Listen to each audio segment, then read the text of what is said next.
करेंगे हमारा first main topic organisms and it's environment. Okay, ecology at organism level ये बहुत ज़्यादा ज़रूरी है। Physiological ecology, essentially physiological ecology जो हमें कोशिश करती है समझने के लिए कैसे जो है डिफरेंट टाइप के ऑर्गेनिज्म जो है अडेप्ट करते हैं अपने इन्वायरमेंट को इन terms of not only survival but also reproduction.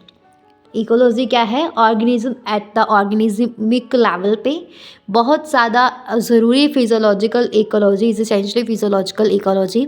इससे हम क्या कर सकते हैं, कोशिश करते हैं अब अलग अलग तरह के ऑर्गेनिजम्स कैसे जो है अडेप्ट करते हैं अपने इन्वायरमेंट को in is not in the form of in terms of not only survival but also reproduction.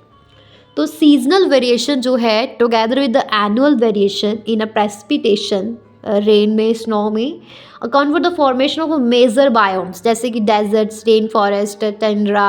Regional और लोकल वेरिएशन जो है विद इन ईच बायोम ये क्या करते हैं, बहुत ज़्यादा लार्ज वेराइटी ऑफ हैबिटेट्स को फॉर्म करते हैं। जैसे earth, on a planet earth life जो है एग्जिस्ट करती है कुछ फेवरेबल हैबिटेट्स में as well as in a extreme और हार्श हैबिटेट्स जैसे कि scorching Rajasthan desert, perpetually rain soaked Meghalaya forest, deep ocean trenches, torrential streams, permafrost polar regions, high mountain tops, boiling thermal springs. यहाँ पे क्या करते हैं, रहते हैं लोग as well as in extreme and harsh habitats. So even हमारे इंटेस्टाइन जो है is a unique habitat for 100 of species of microbes. Most important key element जो वेरिएशन करती है इन द फिजिकल और केमिकल कंडीशन में डिफरेंट हैबिटेट्स जैसे कि टेम्परेचर, वाटर, लाइट, सॉइल की। तो अभी बात करेंगे कि फिजियोकेमिकल कंपोनेंट्स मतलब जो एबायोटिक कंपोनेंट्स है वो अकेले ही करैक्टरिस्टिक्स नहीं हैं ऑर्गेनिजम्स के हैबिटेट के, अकेले ही करैक्टरिस्टिक्स नहीं है ऑर्गेनिजम्स की कंप्लीटली हैबिटेट के।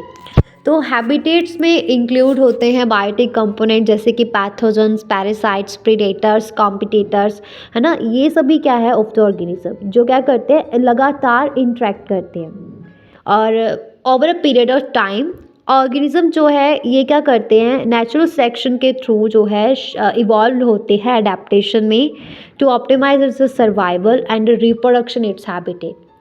हर एक ऑर्गेनिज्म जो है ये इनवेरिएबली डिफाइन करता है रेंज ऑफ कंडीशंस को जिसको ये सह नहीं सकता, जिसको ये सह सकता है, इट कैन टॉलरेट, और डाइवर्सिटी इन द रिसोर्स जिसको ये यूटिलाइज करता है एक डिस्टिंक्ट फंक्शन रोल प्ले करने के लिए इकोलॉजिकल सिस्टम में, और ये सभी मिलकर इट्स अ नीक। ओके, तो अभी इसके आगे हम बात करेंगे मेजर एबायोटिक फैक्टर्स की, जो इसके आगे फर्स्ट सब टॉपिक है, और इस सब टॉपिक के आगे और सब टॉपिक्स हैं, मिनी सब टॉपिक्स हैं। तो टेम्परेचर सबसे पहला मेजर एबायोटिक फैक्टर है टेम्परेचर। तो temperature is one of the most ecological relevant environment factor. तो इसकी रेंज होती है फ्रॉम अ सब ज़ीरो लेवल पोलर एरियाज में और higher altitudes to 50 degree Celsius in tropical deserts in summer, और यूनिक हैबिटेट जैसे कि थर्मल स्प्रिंग्स हैं, डीप सी हाइड्रोथर्मल वेंट्स हैं। यहाँ पे एवरेज टेम्परेचर जो है एक्सीड 100 डिग्री सेल्सियस।